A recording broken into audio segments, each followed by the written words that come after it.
Huh? What's I just added to class. I like your outfit, but Yeah. it's really nice. So funny.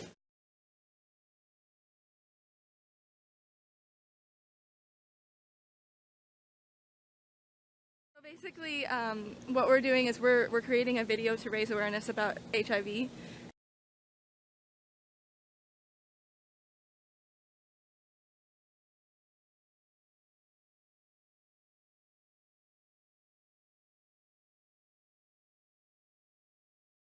I wouldn't think any different from them, really, to be honest. Yeah. I would think of them as the same person. Maybe they have problems that I don't have to experience, hopefully, but I wouldn't see them any different as important as they are, to be honest. I just wouldn't. And what about you? What about you? If I found out someone had HIV in my class, Yeah. not gonna lie, I'd be a little hesitant. Mhm. I'm not sure what I would think. I think it comes with like a bad stigma, having it. No, it won't change how I think of them because that's a suffering to get this kind of disease. And it's okay if we are classmates. And I mean, I won't be congested. How can I say the word in English?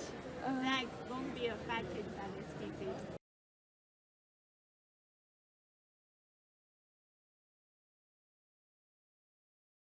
If it's not too much, can you take us through those steps and when you first found out your status, what made you get tested, you know, and when you got tested and they told you that you're HIV positive, your reaction, how you felt?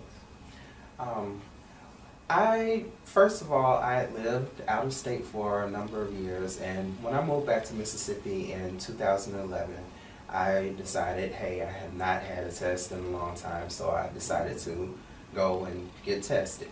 And it was on that day, in, if I may, January of 2011, I tested. I went there, didn't think anything of it, came back to get my results, and they told me that overall I was good on everything else, but you're HIV positive.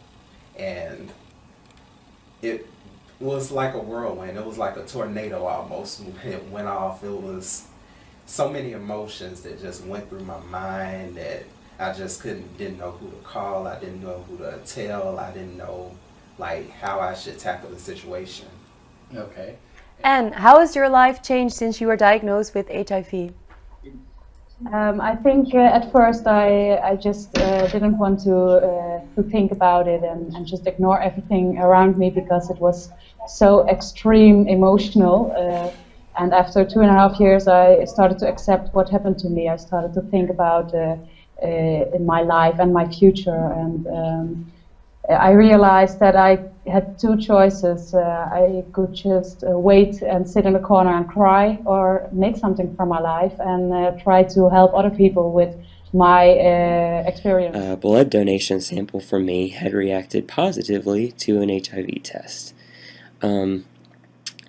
I gave blood about every quarter. My mom is a nurse, so these things are really important to me. And ever since high school, whenever I could get out of math class, basically, I would imagine myself saving a life and have the small dose of self-congratulations with my grape juice and Lorna Doones. Aside from all the other details of that moment, when I opened my mail that day, it was the week of my birthday, so it was definitely a weekend of a lot of emotions for me. But the main thing that continues to stick out for me was the letter itself. It was a very plain letter that came in a manila envelope. It was very matter of fact.